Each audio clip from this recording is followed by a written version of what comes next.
सुचिंद्रम मंदिरात आज आपण जाणार आहोत. तर सुचिंद्रम मंदिर कन्याकुमारीपासून 11 किलोमीटरच्या अंतरावर आहे. तर नागरकोइलपासून 7 किलोमीटरच्या अंतरावर आहे. तसेच तिरुनेलवेली व त्रिवेंद्रम येथून सुचिंद्रमला जाण्यासाठी नियमित बसेस आहेत. पर्यटक टॅक्सी किंवा रिक्षा भाड्याने घेऊन येथे येऊ शकतात. सुचिंद्रम म्हणजे श्री थानुमलायन स्वामी मंदिर. हे तामिळनाडूतील एक पर्यटन केंद्र आहे. या मंदिरात दर्शनाची वेळ पहाटे 4:30 ते 11:30 अशी आहे. नंतर मंदिर बंद होते व संध्याकाळी 5 वाजता दर्शनासाठी उघडते. ते रात्री 8:30 वाजता बंद होते. सुचिंद्रम मंदिर हे मंदिर भगवान शिव, विष्णू व ब्रह्मा यांच्या त्रिमूर्तीला समर्पित आहे. या मंदिराच्या हिंदूंसाठी खूपच मोठे असे धार्मिक महत्त्व आहे. 9व्या शतकातील चोल राजघराण्याने या इमारतीची मूलभूत रचना बांधली. या मंदिरात डिसेंबर ते जानेवारी 10 दिवस चालणारा कार उत्सव, तसंच ऑगस्ट महिन्यात अवनी उत्सव, तर एप्रिलमध्ये चित्राई उत्सव व मार्चमध्ये मासी उत्सव यांचा समावेश केला जातो. कन्याकुमारीचे सुचिंद्रम मंदिर केवळ त्याच्या धार्मिक महत्त्वासाठी नाही, तर त्याच्या आकर्षक वास्तुकलेसाठीही ओळखले जाते. त्याची रचना, उत्कृष्टता या सर्वांना ते आकर्षित करते. या मंदिरात 7 मजली पांढरा गोपुरम आहे, ज्याच्या व्हरांड्यात विविध देवतांच्या कोरीव मूर्त्यांनी सजवलेला आहे. हे 134 फूट उंच गोपुरम अधिकच आकर्षक दिसते, कारण त्यावर प्रकाशाची किरणे पडतात. दक्षिण भारतीय मंदिराची स्थापत्य शैलीचे हे एक उत्तम उदाहरण आहे. मंदिराच्या उजव्या बाजूला मंदिराचा मोठा तलाव आहे. येथील पाण्याचा वापर मंदिराच्या कार्यासाठी केला जातो. हे 7 मजली मंदिराचे पांढरे गोपुरम दुरूनच दिसते.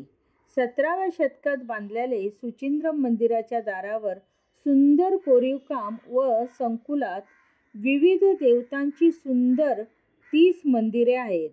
मंदिराचे प्रवेशद्वार 24 फूट उंच आणि उत्तरेकडील कॉरिडॉरच्या पूर्वेला हनुमानाची मोठी मूर्ती आहे. भाविक भक्त या मंदिरात येतात आणि परमेश्वराचे आशीर्वाद घेतात. गर्भगृहात एक मोठे शिवलिंग आहे. मुख्य मंदिरात भगवान ब्रह्मा, विष्णू, शिव यांच्या मूर्त्या एकाच स्वरूपात आहे, ज्याला स्थाणुमालय असे म्हटले जाते, जे 3 देवतांचे एकाच रूपात चित्रण करते. स्थाणु म्हणजे शिव, मल म्हणजे विष्णू आणि आयान म्हणजे ब्रह्मा. असं मानण्यात येतं की या मंदिरात आजही देवी सती ध्यान करत असल्याचे मानले जाते. देवी सतीचे 51 शक्तिपीठापैकी हे एक शक्तिपीठ आहे.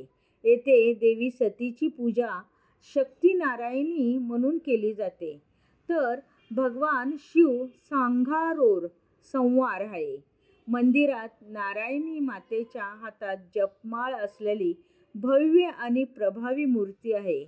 कन्याकुमारीला स्नान केल्याने भक्तांची सर्व पापे नष्ट होऊन ते पवित्र होतात. या मंदिराचे मुख्य आकर्षण म्हणजे 4 संगीत स्तंभ आहेत, ज्यांची उंची 18 फूट उंच आहे. मंदिरात एक नृत्य मंडप देखील आहे, ज्यात सुमारे 1035 सुंदर कोरीव खांब आहेत. मंदिराच्या गर्भगृहातील मुख्य देवता त्रिमूर्तीची आहे. भगवान शिव, विष्णू, ब्रह्मा यांची त्रिमूर्ती आहे. भगवान विष्णूचे मंदिर, त्यातील मूर्ती ही 8 वेगवेगळ्या आकाराच्या धातूंचे मिश्रण करून ही मूर्ती तयार केलेली आहे. तसंच उजव्या बाजूस राम व देवी सीतेचे मंदिर आहे, तर गणेशाचे मंदिर हे डाव्या बाजूस आहे. समोर नवग्रह मंडप आहे. तसंच अनेक देवी देवतांची मंदिरे येथे आहेत. भगवान हनुमानाची 22 फूट उंचीची विशाल मूर्ती येथे प्रत्येक भक्ताला आकर्षित करते. ही मूर्ती एकाच ग्रेनाइटच्या खडकात कोरलेली आहे. भारतातील सर्वात मोठ्या मूर्तीपैकी एक असलेली ही भगवान हनुमानाची मूर्ती लपवून ठेवण्यात आली होती, कारण टिपू सुलतानाच्या हल्ल्याची भीती होती म्हणून.